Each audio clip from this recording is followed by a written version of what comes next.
अस्सलाम वालेकुम guys, welcome back to my YouTube channel Rimsha Qureshi. Hopefully आप लोग सब ठीक होंगे, खैरियत से होंगे। तो आज का हमारा टॉपिक है cell size and surface area to volume ratio. So ये बेसिकली होता है कि सेल्स जो हैं वेरी करते हैं साइज़ में, जो कि ग्रेटली वेरी करते हैं। The smaller cells are bacteria called mycoplasmas with diameter between 0.1 micrometer to 1.0 micrometer. The bulkiest cells are bird eggs are the longest and the longest cells are some muscle cells and nerve cells. Most cells lie between these extremes. Cells जो हैं अपने size में very करते हैं। इधर smaller sales जो हैं bacteria होते हैं जिन्हें माइक्रोप्लाज्मास कहा जाता है, जिनका डायमीटर 0.1 से लेकर 1.0 तक होता है। जो बल्कि सेल्स होते हैं वो बर्ड के एग्स होते हैं, और जो लॉन्गेस्ट सेल्स होते हैं वो मसल सेल्स होते हैं और नर्व सेल्स होते हैं, और मोस्ट सेल्स जो हैं इन एक्सट्रीम्स के दरमियान में लाया करते हैं। Cell size and shapes are related to cell function. Bird eggs are bulky because they contain a large amount of nutrient for the developing young. Long muscle cells are efficient in pulling different body parts together. Lengthy nerve cells can transmit messages between different parts of body. On the other hand, small cell size also have many benefits. For example, human red blood cells are only 8 picometer in diameter and therefore can move through our tiniest blood vessel, example capillaries.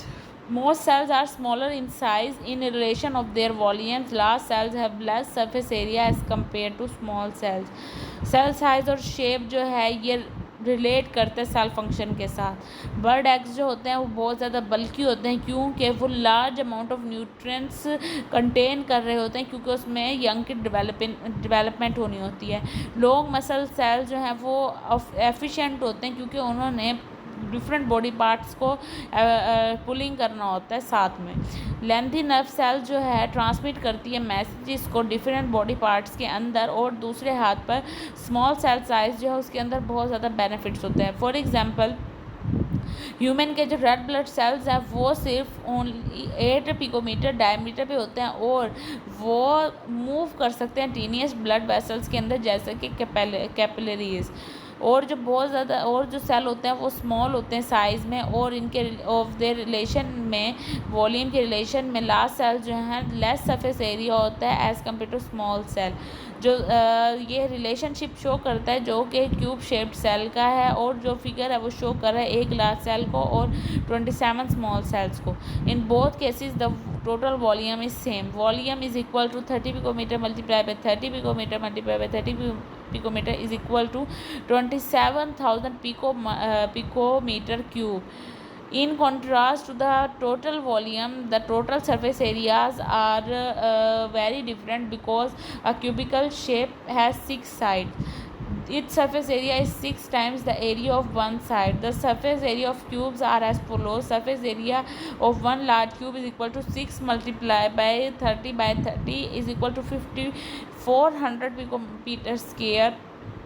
The surface area of one small cube is equal to 6 multiplied by 10 picometer multiplied by 10 is equal to 600 picometer square, and surface area of 27 small cubes is equal to 27 multiplied by 600 picometer square is equal to 6000 picometer square. So ये इधर diagram show की गई है जिसमें surface area का हम आपको diameter वगैरह बताया गया है। जो नीड ऑफ न्यूट्रिएंट्स है वो और जो रेट ऑफ वेस्ट प्रोडक्शन है वो डायरेक्टली प्रोपोर्शनल सेल वॉल्यूम के अंदर। सेल्स जो है वो न्यूट्रिएंट को टेकअप करता है और इसके अंदर से वेस्ट को एक्सट्रीट करता है जो सेल मेम्ब्रेन के अंदर पाई जाती है। सो अ लार्ज वॉल्यूम सेल जो है डिमांड करता है लार्ज सरफेस एरिया को, लेकिन जैसा कि फिगर को शो किया गया है, जैसा कि लार्ज सेल होगा उसका जो सरफेस एरिया होगा वो उतना ही स्मॉलर होगा अपने वॉल्यूम के रिलेट करते हुए, और उनके पास स्मॉल सेल होंगे। तो हम ये कंक्लूड करते हैं कि जो मेम्ब्रेन है सेल स्मॉल सेल्स की वो सर्व कर रही है इनके वॉल्यूम्स को more easily than membrane of a large cell. आगे है passage of molecules into and out of cell. We know that cell membranes act as barriers to most but not all molecules. That is why cell membranes are called semi-permeable membranes. Cell membranes maintain equilibrium inside cells as well as outside by exchanging matter with cell's environment according to needs. Cell membranes do it through the phenomena of diffusion, facilitated diffusion, osmosis, filtration, active transport, endocytosis and एक्सटोसाइटोसिस.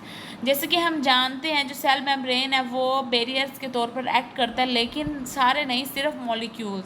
तो इसकी वजह से cell membrane है उसे semi permeable membrane कहा जाता है. Cell membrane जो है मेंटेन करती है इक्विलिब्रियम को सेल वॉल के अंदर और सेल वॉल के बाहर भी जो एक्सचेंजिंग मैटर होते हैं सेल इन्वायरमेंट के, जैसे कि उनकी नीड्स होती हैं.